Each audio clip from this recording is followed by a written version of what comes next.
Hello, Phil.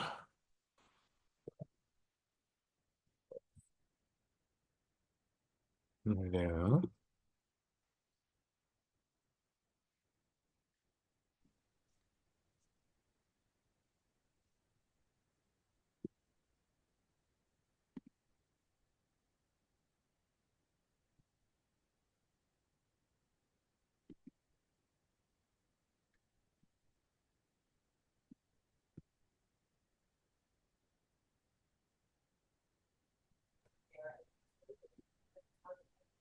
Can you hear me?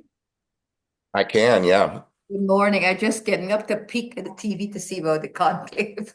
I was watching it a little bit, but there's no news. They're just, Right. the commentators are just saying, we don't have anything new to tell you. And they say that over and over again. I remember the last one we saw, Fran and I, and everybody got into the student lounge and we were watching it on TV, Oh, yeah, yeah. looking at the Get used to smoke. watching things on TV that are up to the minute and have, exciting stuff going on. And this is a whole lot of waiting around right now. Yeah, I'm excited about it though. Yeah, well, good. I'm happy that you're excited. And Christine is here. Hello, Father. How you doing up there? I'm doing all right. How about yourself? I've never been better. That's great. Happy little man.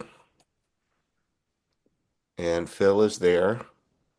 I'll try to call him that. That's fine. Yeah. I was just going to change my little name tag to say Phil and PJ, whichever you want. All right. Well, PJ comes easily to me, but anyway, I know Chantel is going to join us. She's been really ill, but she's, just soldiers on.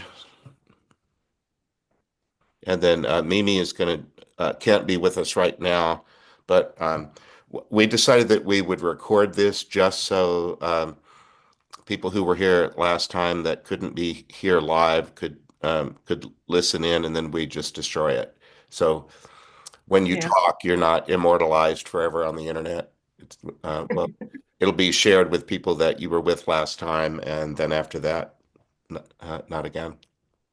Yeah. My sister didn't get the invite, so it was too late for her to join yesterday when I sent it to her. So I said it's going to be recorded so she can watch it. Okay, all right. I'm so glad for the space. I had two family members with their husbands and children. Oh, toddlers. Oh, you They mean you got had a me whole, at a that bunch of time. house guests? Yeah. Yeah, oh my goodness gracious. I'm glad I don't have a toddler. That was a long time ago. Oh my God, give me creeps. Oh, the kids are busy, busy. You can't, oh, makes my head spin. Yeah. Hmm. Well, around here, this is the last day of school at the university. They get the day off tomorrow and then start finals on Friday, and then Sunday they have baccalaureate. So around here, you can feel the staff all sort of exhaling that Yeah. the work is almost all finished. It's a nice feeling. It is, I did that work for many, many years, Yeah. uh, and then the next week it's sort of like the teacher's lounge. They'll say things that they don't normally say. This is a really nice place to be when there are no students, stuff like that. My son had me break down my place. Move this here, move this, move it. He said, I never had to do it when I had you. I said, I never broke my house down. I just told you, don't do that. Don't touch that. No, no. And I never tore my house apart. Yeah, Putting things away and oh Lord, I gotta undo everything I did. but it sounds like you need to take a few deep breaths, dear, Yeah. and give thanks that other people have children and grandchildren that Oh you get to God. see them once in a while when you want to. Mhm. They go away. I'm Mhm. going to be going to Houston next week because my niece had twins. So Wow, exciting. it is that she and her husband married at 38, and neither had been married before. They had been each other's prom date 20 years earlier, Oh my God, they're blessed. and they went their separate ways and lived in different states and stuff, and finally circled back around, and they wanted. a family fast, and they now they have three. They had a Oh, daughter wow. already, and then twin boys. Wow. So I'm going back there. Multiplied. Hmm. Yeah. Well, I know that Chantel said that she'd be joining us, and she wants a moment to talk about a different way of doing this in the future. We've been using Eventbrite, Right. and we're very unhappy with it. Uh, one of the things that well, I like when I offer something to have a like suggested donation price, which I think might be too high at 50. There's only four of you here. Maybe it would be, that it would be more inviting and active if it were cheaper. That's one thing. And then on Eventbrite, if you allow the way their settings work, if you allow someone to pay less than full price, it opens it to a lot of spammers. And then they get on it and they register for like $1 and then they demand a refund. Oh Yeah. no. Uh, so Yeah. and Eventbrite doesn't seem to want to do anything about it. You know how sometimes these tech companies are not as responsive to customer complaint as you might wish. You're always dealing with a robot or a chat or something. Right. And they probably have so many others that they deal with that, you know, Yeah, we're small potatoes. Anyway, you're we're small looking at potatoes.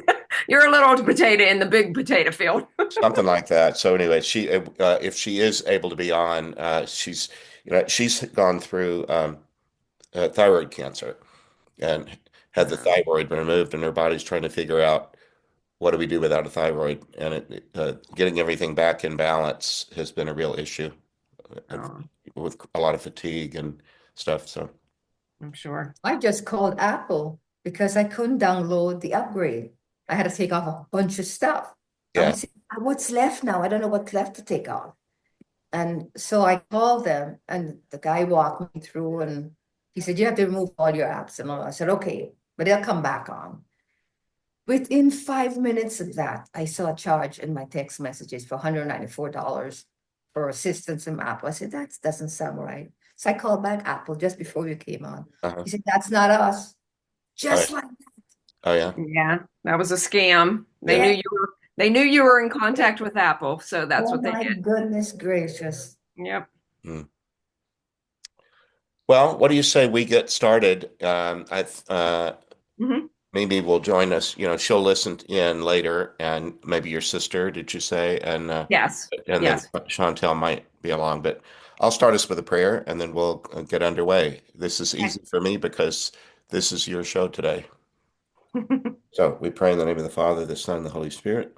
We call on Saint Michael the Archangel, who's so good to us and caring, keeping us safe when we do all the crossings and really going it throughout our day. I call on Holy Mary and Saint Joseph and ask you to draw close to us and be part of our conversation. Call on Saints Dominic and Francis and Saint Mary Magdalene and Saint Rose, all the people who let their stories be told in the books and on the podcast, all of our guardian angels, and all of our patron saints, and any of you might like to include by name. Any of you want to add anybody? St. Joseph and St. Patrick for me. Okay. I like St. Michael. I love him. Hmm. And St. Jude too. Okay. I'll add Saint Richard. Yeah. Okay. In Stanislaus. Okay. We ask Holy Spirit for gracious listening, speaking, direction, and discernment. Please bless us and bring us one day home to you. We ask this through Christ our Lord. Amen. Amen. All right. Well, as you recall, I spent much of the time on the last call talking about how this whole field of the afterlife interrupted work has affected me over what's getting close to 30 years, beyond 25 anyway. I don't really know exactly when it started, but so I'll chime in from time to time, maybe, but the idea was that each of you would prepare some thoughts ahead of time to share. So who would like to go first? I I guess I can, All right. since it was my I suggestion, try. right? All Yeah. right. Good. Oh, is that all right, Mary, or do you want to Yeah, go? no, that's okay. It's okay. Was I PJ? jump right in after you. Oh, Yeah, was PJ on that last call though? I was not. All Okay. right. Well, did you get the memo that you were to you can do that. I did. You can go Yeah. last and chime No, in. I'm ready anytime. All right. Well, I don't Christine, like why all don't you work. go first? You were here comes Chantel. Um, sure, I can. And since there's only a couple of us, then if I go over my 2 minutes, then Oh, it'll I be don't think well, last time we had more like 10 to 12 people, and so I was thinking like 3 minutes. But with six of us, I think we're good to yeah. just chill. Hi, Chantel. Yeah, so I'm good there, and Michael's not on the call, so he won't take up all the time either. So Okay. that's a good. All right.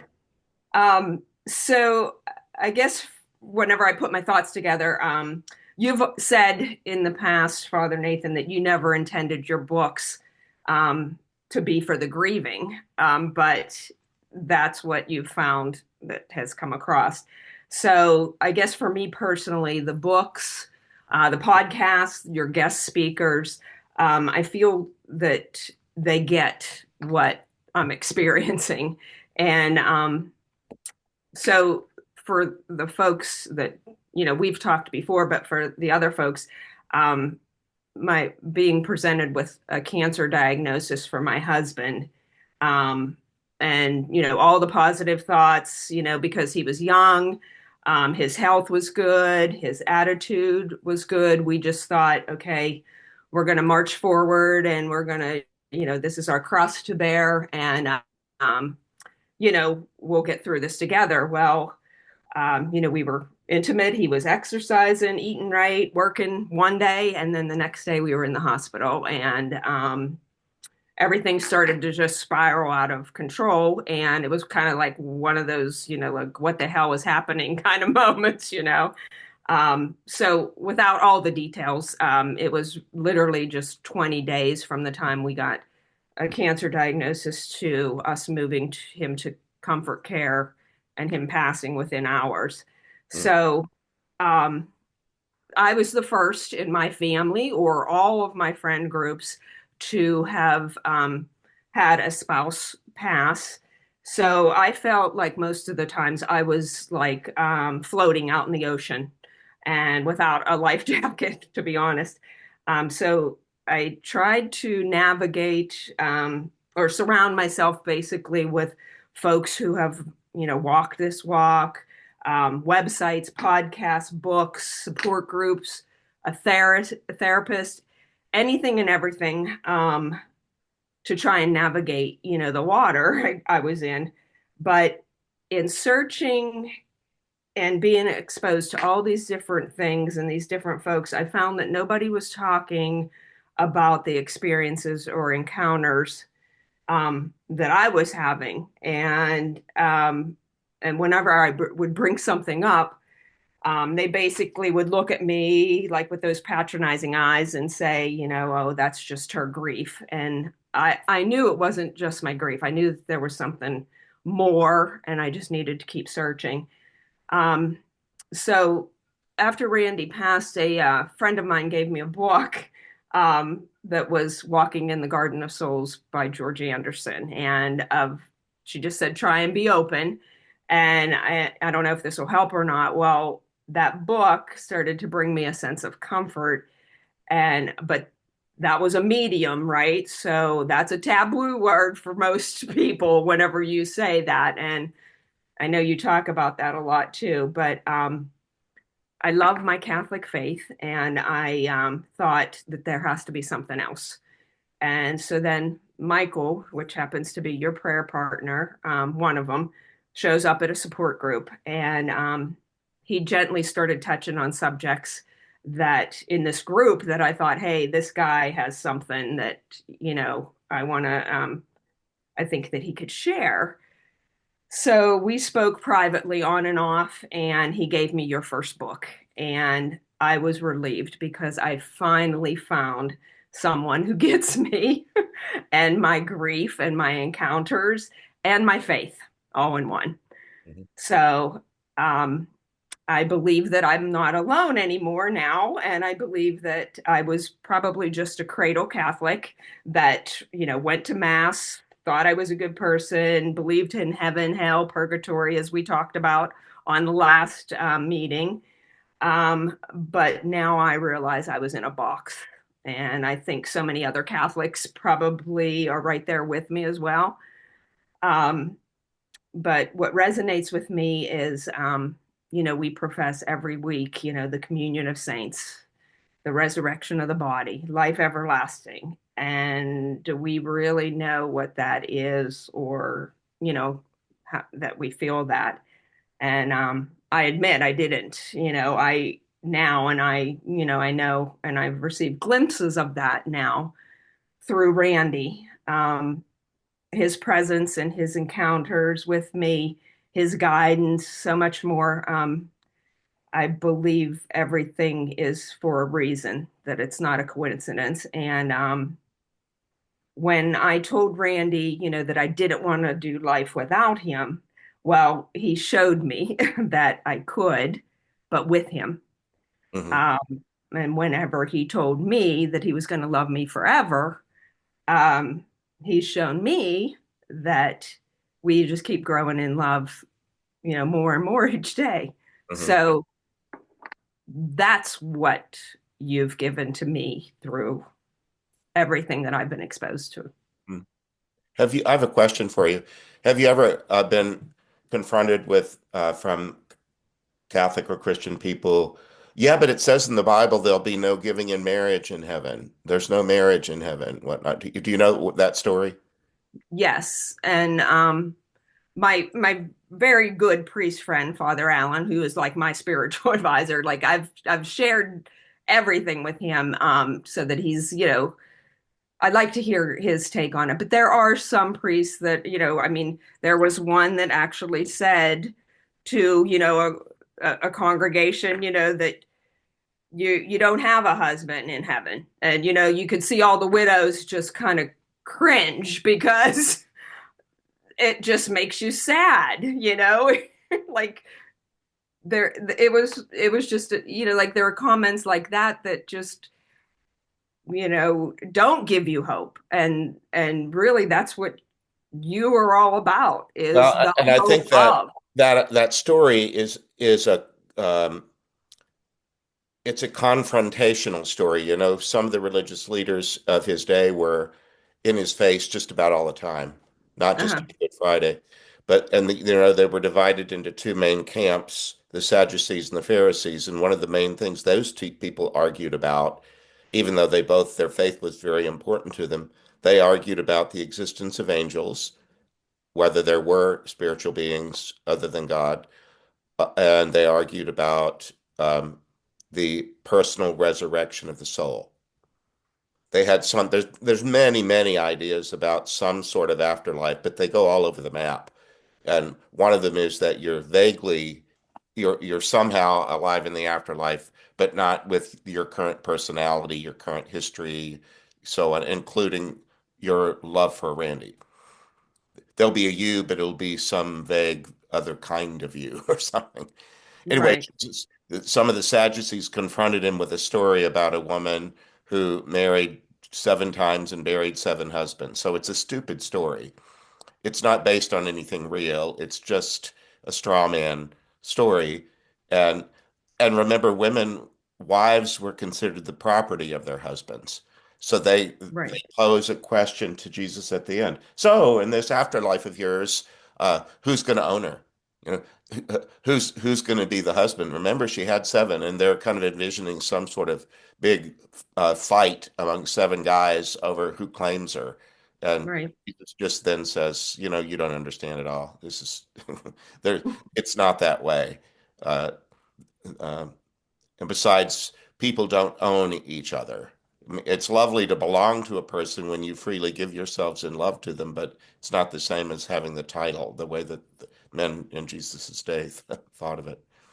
Anyway, sorry, I didn't mean to go on too long, but there's that verse when it's used to discourage widowed partners. It's just so wrong, I think. Yeah, I I know my agree. parents love each other very much, and that doesn't mean that you have to stay joined at the hip. And it is eternity, and you're not bound by a vow. It was until death do us part. And if the two of you decided later on, this has been fun, and I want to go on to other things, that could be a mutually agreed upon thing, I think. But I've seen lots of cases where people really wanted to be with the one they already loved here, and Right.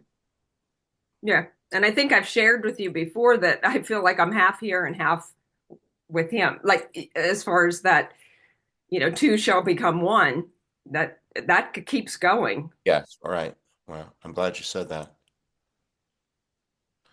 Well, thank you. Let's go on to someone else, and I wouldn't be surprised if we circle back to you, Christine. So stay tuned as you're listening. Okay. PJ, you looked like you were ready to jump in. I can. Go ahead. Well, Christine, I hadn't heard your background and your story, so I first wanted to say thanks for sharing that. Um, I'm coming at this from both of my parents who have passed, but I was present to see them off, and that had a profound impact on me. Um, they both passed before COVID, so COVID delayed my plans, but after things started to get back to a new normal, I decided to pursue training as an end of life doula. And I'm also a volunteer at hospice. In fact, I like it so much I'm volunteering at another hospice. Um, but what I wanted the reason I brought up the doula is that during the training they not only tell you give you advice on what to say to people um, in your position. Did I did I just did I just drop off? No, Nope. you're right here. Okay. My my screen did something weird. So let me Well, we're hearing you loud and clear. okay, I can see myself. Let me just keep on talking since the connection's still good. So they not only uh give you advice on what to say, but also what not to say. And most of the things that you shouldn't say are the things that people usually do say. Right. So very interesting, at least in the Western culture, how they're in a better place and oh, you'll get over your grief. And I don't need to go on about that. You'll meet someone new. You can have another baby. Yeah. Yeah, Yep. all of that stuff. Terrible, terrible when you realize the people who are grieving and some who will vocalize that make you realize, you're completely missing the mark. Hmm. You also mentioned about feeling Randy's presence. And with my folks, I have had a similar experience. You said growing in love each and every day. And I would say for myself, the same is true. I don't think I expressed my love for my parents or felt the love for my parents while they were alive in the way that I do now.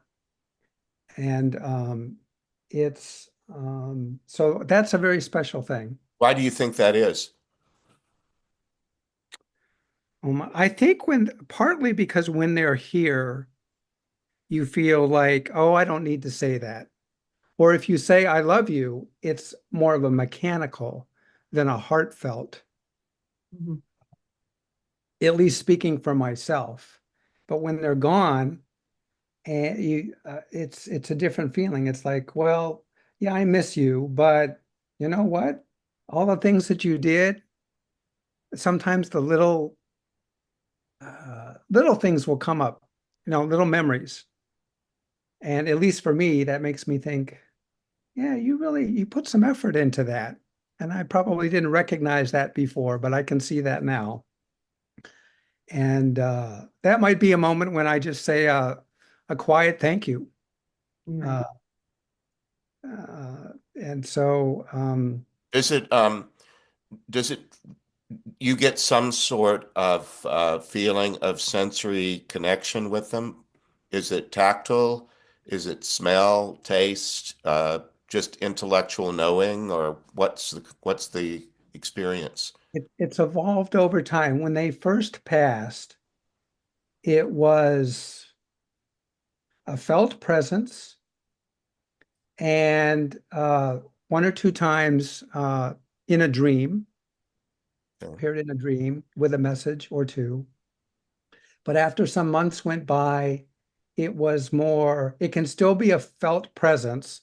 My mom was a good cook, and so she spent a lot of time in the kitchen. When I'm in the kitchen and I'm trying to prepare a meal and drawing a blank, I'll often get, an idea, and it seems to come in from left field. So I attribute that to her. All right.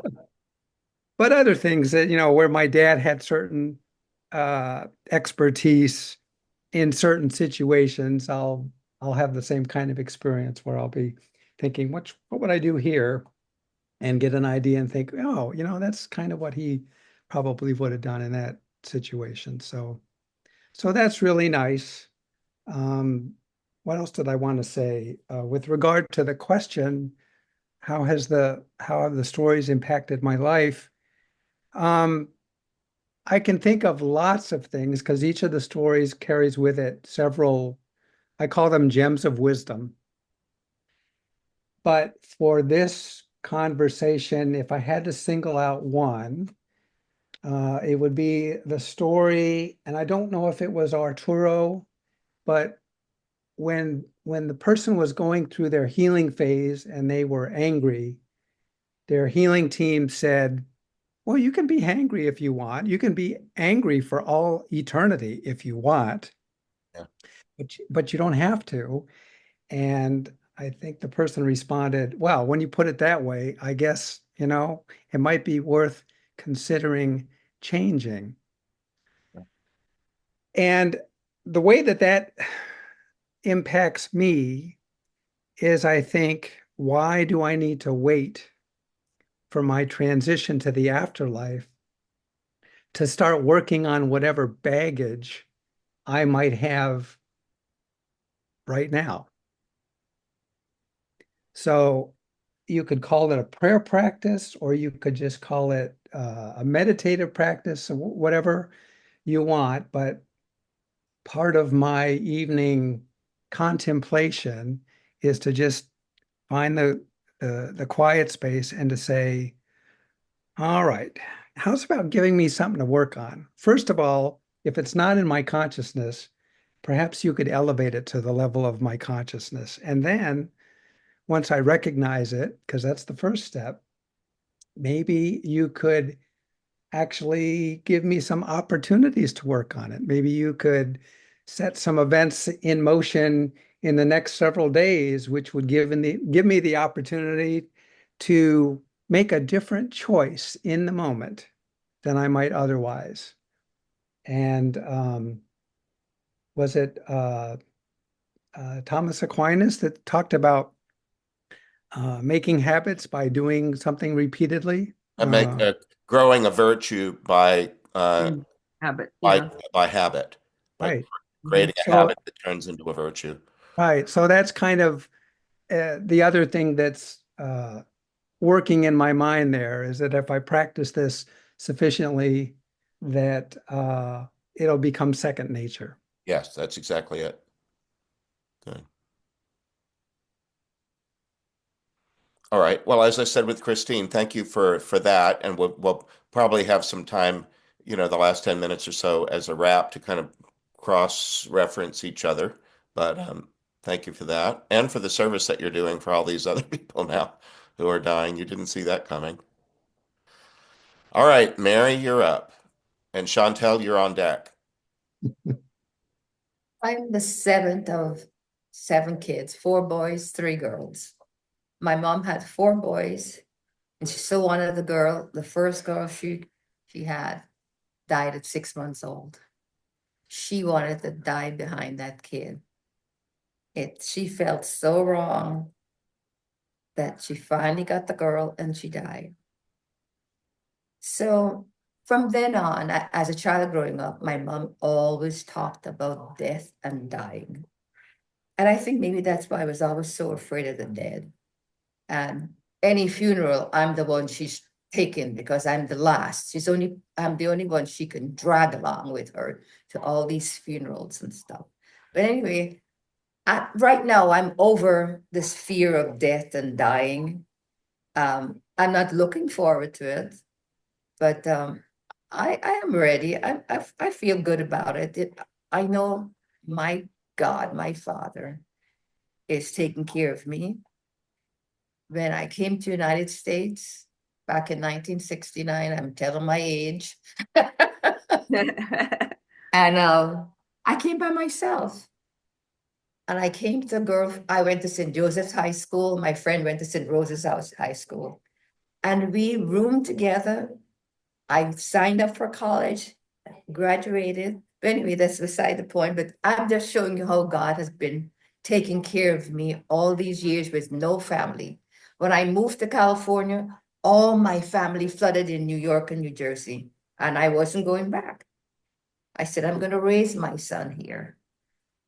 Anyway, And people might not know that you're from South America. right, Guyana, South America, yes, and long ways away.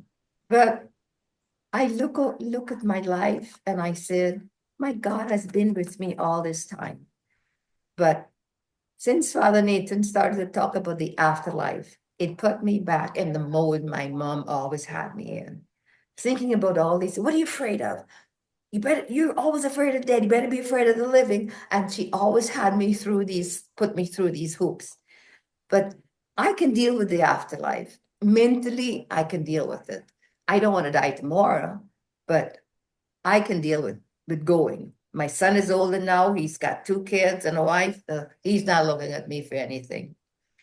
But since I've been introduced to the afterlife, I understand everything. I pray for those who are dead. A lot of my friends are not Catholic, and they said, "Oh, we don't pray for the dead." I said, "Well, I do." And Bless you. and so I think God is not going to leave me alone to go to hell. I don't believe in after Father Nathan had me read this book, Oh yeah. Good Goats. I no longer believe in hell. I know he said, I will be with you always, even to the end of age, into the end of third life.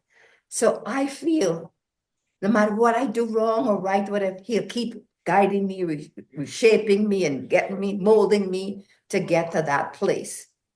I don't think I know I'll never see hell because my Father is going to keep guiding me, correcting me, showing me the way. If I did something wrong, he'll redirect me. I just want to live my best life right now, not focus on the afterlife, but be aware of the afterlife because I do want to see my family if I can. Mhm. I feel my family are there. My 2 brothers, the oldest and the youngest died, one in Sweden, one in New Jersey. And the other 2 oldest one now, they both have a little touch of dementia. My son kept saying, Mom, you got to go to New York to see them before they can't recognize you. So I think I'm going to go this summer, but to see them. I can have good conversations with them. And I would say to them all the time I talk to them, I love you, I love you. They never repeat that word. It's like the word love is hard for them to say. Both boys. Love is a hard thing for them. They never respond. I love you too, never. And I repeat it, oh, I love you, I'll never get it. I have to give up on that one. But I'm looking forward to seeing them because they're the last of the group. They have a lot of children and children's children. But so I'm really looking forward to seeing them before they go to the afterlife because that'll be a longer wait for me, I hope. But I appreciate your work on the afterlife, Father. I know God said, I will be with you always. And I'm looking forward to paradise. I'm happy for that. Mhm. I'm the middle of five, and I had to learn how to say I love you in college. I mean, I was very well loved, but it wasn't spoken. It was love in action or context or whatever. But now my siblings and I, when we get off, when we're signing off on the phone, we say, love you, bye. Luvy, yeah, A-B-Y-E. It's like one long word. Love you, bye. That way we don't have to stay uncomfortable with emotions. But that's what we do. But All I've right, watched them. Chantel, how about you? Go ahead. Mhm. You're not just here as a worker today. No, I wasn't prepared for this. No, I'm just kidding. Um, they, your books have really impacted me. Like I had a lot of like mystically things happen when I was growing up, but because my mom said, no, that doesn't happen, I, you know, diminished them and didn't believe them as a kid. And when Lisa gave me your book to read, um, I like bawled through the whole thing. Like I just couldn't stop crying. And the first thing that made me cry was the part where you say the person who was the most loving to you was God's most effective agent on earth. That I probably took it a little bit out of context, but um, and that got me thinking,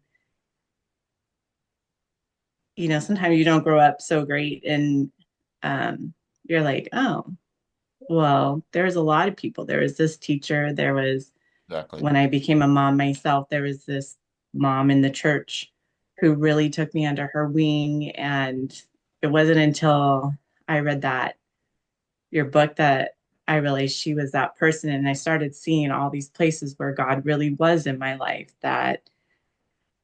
um, that it was just really beautiful. And then those things were like my grandma that had passed away I was a freshman in high school when she passed away. I was late, I was crying, and I'm writing a letter to Jesus about please take care of her and, all this stuff. And I felt this super warm hand on my back, but nobody was there. And that's, I think, part of like some of the things that you talk about and kind of what Christine said too, and where you start realizing that was probably them. Like I had always assumed it was God, but or maybe it's both, right? Yes, exactly. But then later on, when I was an adult, I was helping a friend of my mom who was really sick and she was passing away. And um, I had already read the book.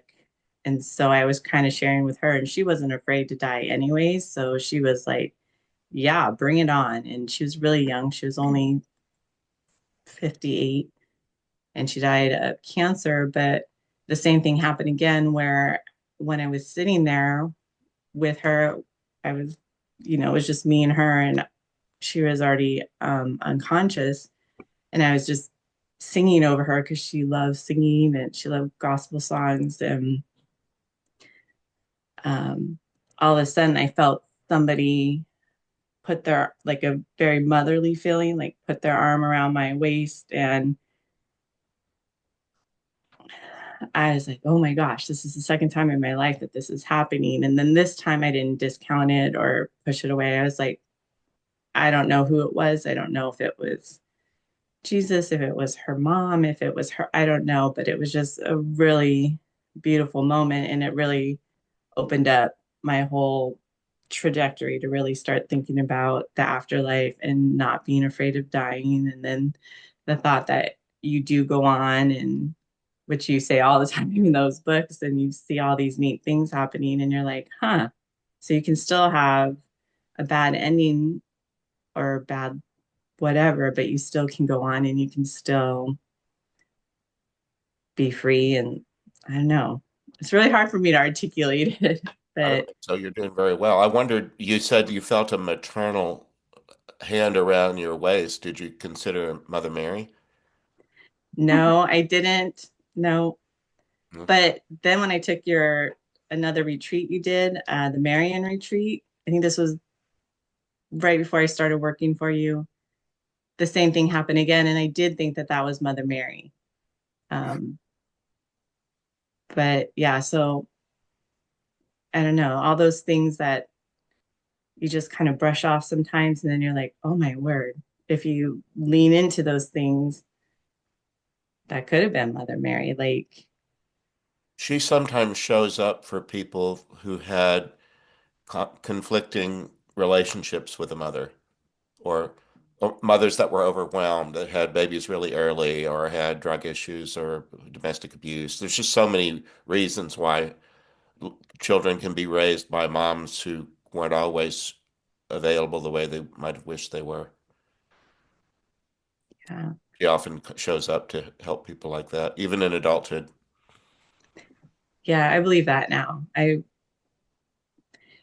But yeah, so your work is really important. It's not just for, the read, like sometimes it's hard to read about the tragic death part, but it's opened up a whole different thought process, I think, for me and for lots of other people, that there's more to this life than we know, and there's lots of love. You just have to be open to it and not afraid, I guess. Yeah. And it's part of the reason why it led me to work for you, because I grew up Catholic. I walked away.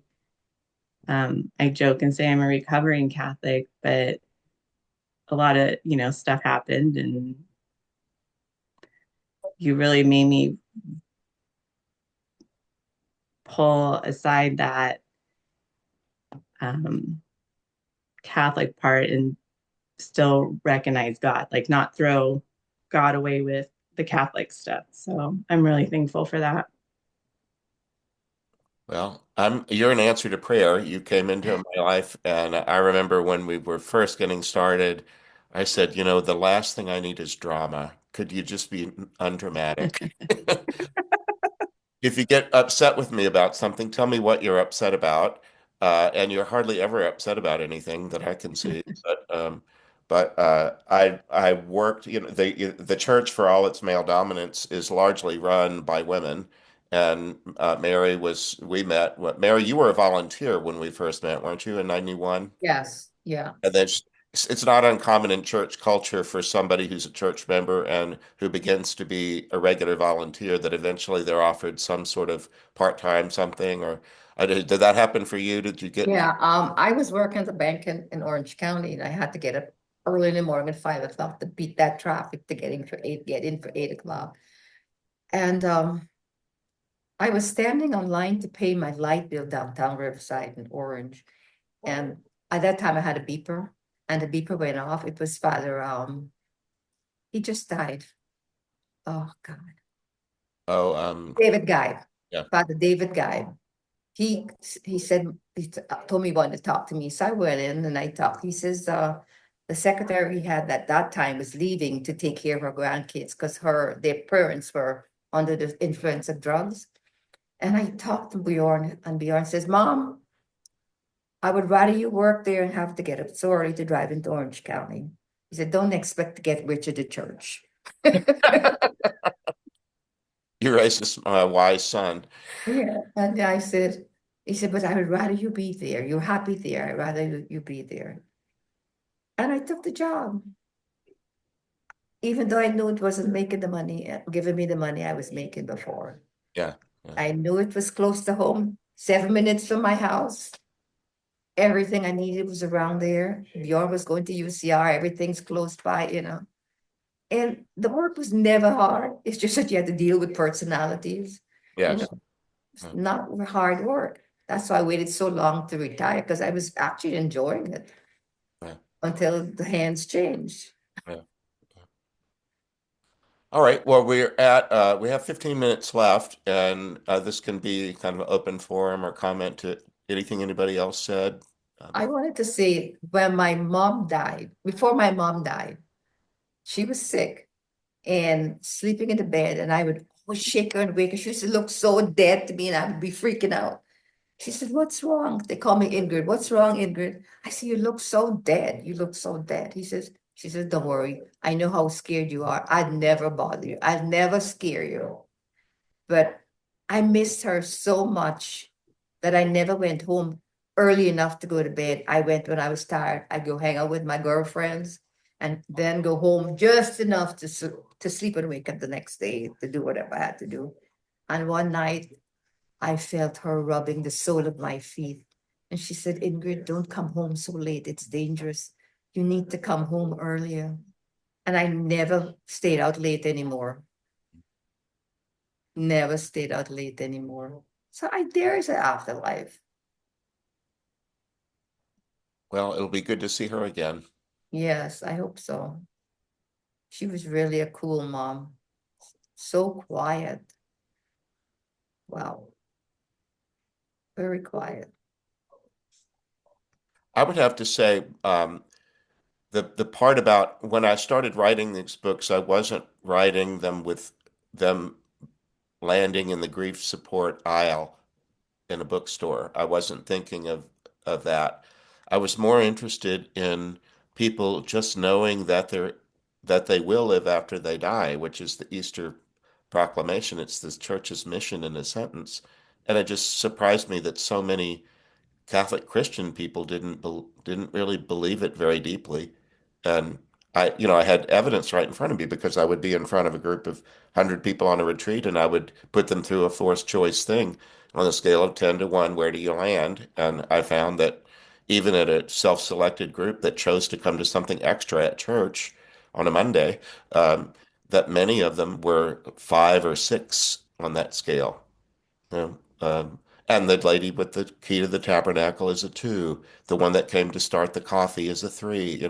It saddened me that so many people didn't have a vivid, joyful hope to sustain them as they age or as they lose loved ones. Um, I was really trying to instill hope in people or to get them to think again. And maybe these stories could help them reimagine what it might be like. And, especially when you have people talking in the first person about what they did when they left their body. And, and some of them have a continual consciousness. They were in the car crash and then they were above the car floating around and then somebody took them to a next place. And then other times it just goes black and they wake up in a another place, but just to help them have a new way of imagining how all these things might work that are not generic, that are very specific. That a lot of what I had been raised with about heaven assumed that it would be the same for everybody, or your judgment, or whatever, that there would be this template that everybody moved through. And then on the other hand, you look around at the universe around us, and there's diversity everywhere you see, everywhere you look. The plants aren't generic. I have plants out here that I have to water every day, and the cactus don't care one bit about it. They, they can go for a month. There's Right. all kind of ants or bugs, or everything is so specific in the way that the universe is put together. Why would we think that uh, the process of dying would be the same for everybody? And of course, now I know for certain that it isn't. My mom was a convert. She was Episcopalian and she became Catholic when she married my dad. But she was more Catholic than he was, and he was a great Catholic. Yeah, that Yeah. happens.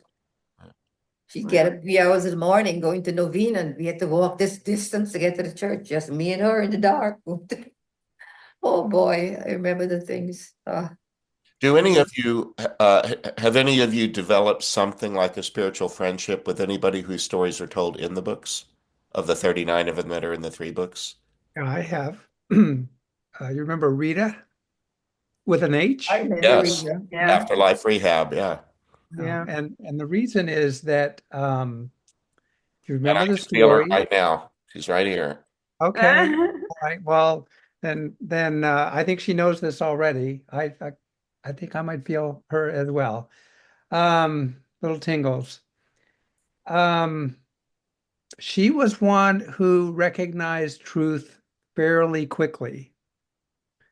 We all, while each of these people that transition have some truth that they have to recognize, uh, or it's put before them. I don't want to say have to recognize, but there's some truths that are important for them to recognize. And Rita was is an individual that seemed to recognize her truths quickly. And I think her guardian even commented on that as well. And so her transition to the next level, as I understand it, involved because she needed to go through her own rehab, but I think she was given an assignment to help others heal. And so for me, um, she's a natural person to call upon for healing, whether that's healing for people that are here on earth still, or if it's healing for, let's say, the perpetrators of a particular tragic event. Well, we don't have to go into the details, but beyond praying for any of the people in your story, how about those that uh, went more to the dark side? And we can pray that they find the light. And so Rita is a person that I often invite to sit by me. I feel that she's got connections Yeah. across the universe.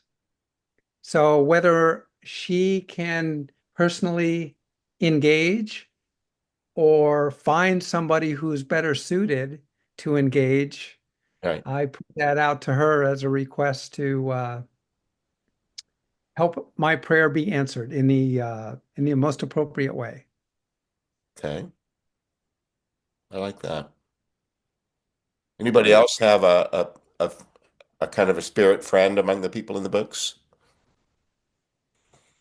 I don't think I have a spirit friend, but the ones that I resonate with are the I don't remember the name, but she was the young mom that her husband and her child was killed.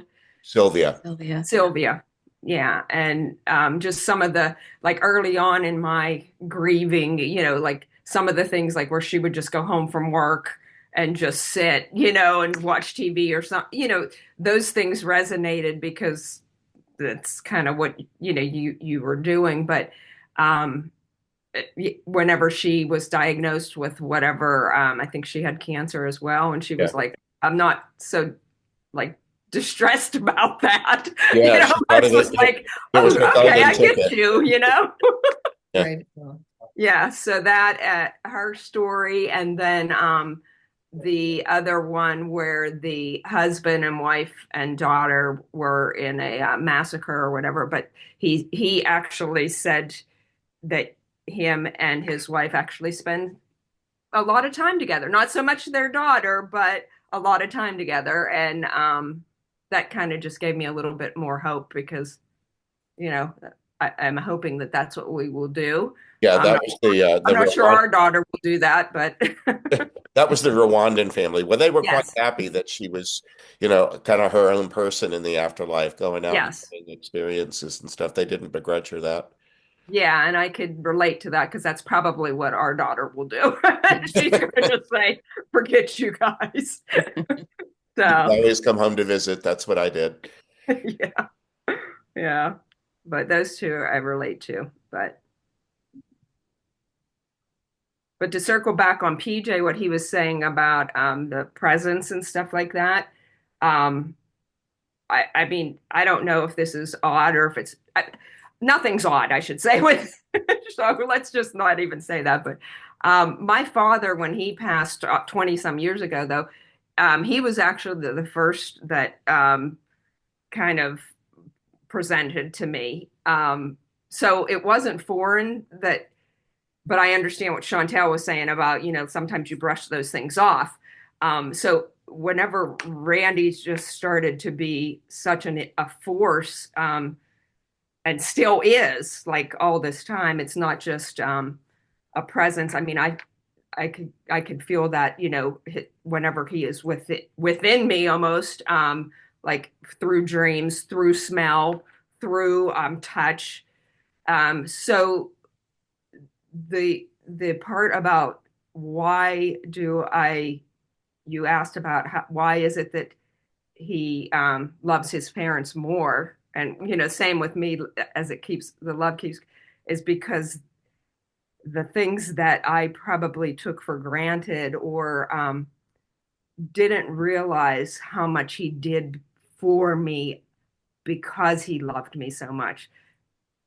I do know that now because those things, I see them in a different way, the smallest things. And so I know how much he loved me for what he did. And that's why my love continues, because of, wow, it was, that was a lot. It was a lot. Good.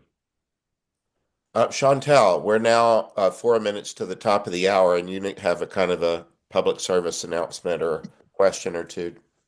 I just wanted to find out. I know that our Eventbrite system is aggravating. The fees have changed, partly because I tried to move us to a different platform because we kept getting like a lot of, I'll say, spammers and just weird stuff happening on people who are signing up for the Eventbrite. So, Mary, that's why the fee went up. But I was wondering, would you guys be willing, like for this class, because it's a smaller group, would you be willing to just go to Father Nathan's website and then do the donation there, No and then problem. just email me that you want to come to the class, and then I'll just do it that way, because that way we can avoid the fee. I mean, his site does still has a small fee because PayPal still charges that, but um, is that too many hoops to jump through? Would you be willing to do that? Just tell me how to sign up and I'll follow. Yeah. It will still Okay. be Zoom. You mean you'll just still do it Yeah. through Zoom, but just Yeah, the we just won't donation. use Eventbrite. So you would just, so you would email me, hey, I'm coming to the conversations on June Right. 1st. And then you would go to his website, hit the donate button, and then go through that system that way. Okay. And then you still send the link out. Yeah, as long as you make sure you email me. Okay. Yeah, yeah, good, Okay, good. not too much of a bother. We just No, gotta know the date and then we'll work on that. Yeah, Then Yeah. we'll so take that. Chantel, wouldn't you just send, like when we set the date for the next one and the topic, wouldn't you just send an email to the whole list?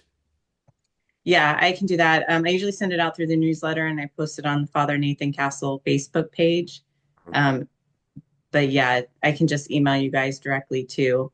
But I know just in case sometimes that gets missed, everybody's busy, or you think you're like, oh, I want to go. Or she sent it 2 weeks ago, and then that kind of thing. But you can yeah, put you it guys on are his all. website too, right? You can put the dates on the website. Yeah, usually it's on the website too. I Okay. don't. This time it kind of glitched, but yeah. So Okay. everybody's comfortable with that.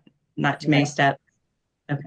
All right. yeah. Do you have a topic for a next conversation that you'd like to go into? I chose the last one. Somebody else can. Oh, I don't have a topic.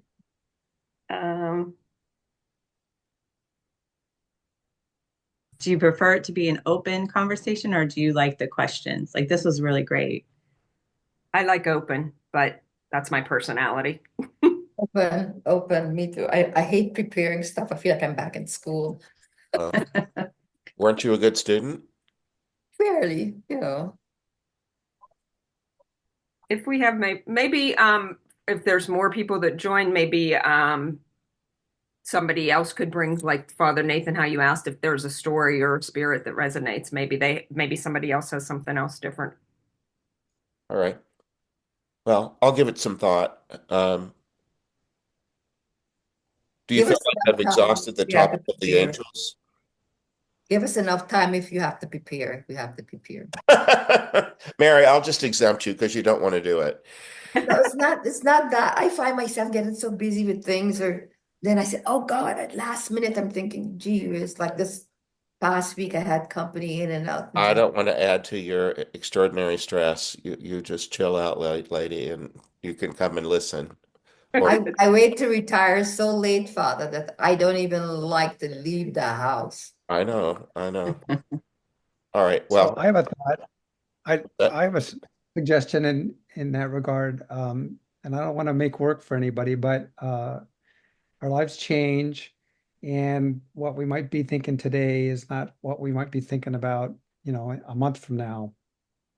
So if we sign up to get the link, perhaps we could put a question in the response. Hey, this is on my mind right now. And then depending on how many of those questions come in, Chantel, you could gather those up and maybe present them to Father Nathan. And Father, you could choose one or two that you'd like to address. Just throw us out the topic and we'll deal yeah, with I it. think I don't want to just say conversations with Father Nathan, come one, come all. I want there to be something that that suggests Something. how am I going to be spending my time? What are we going to be talking about? Is this Yeah, a topic that sure. I'm Sure. interested in? I Yeah. want to give a little bit of direction for people. All right. All right. Well, we'll work on it. Okay. But for now, my next thing is it's senior day at Safeway, and I've got this massive grocery shopping list that my brothers have given me. So I'm going to spend Oh about the my next hour and goodness. a half. Well, you can Spend the rest of the easily day buy looking at two or $250 worth of groceries, and it's 10% off everything. So Great. this is my day to do that.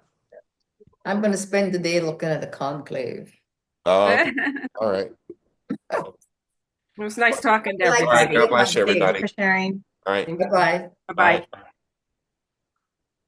Thank you. Thanks.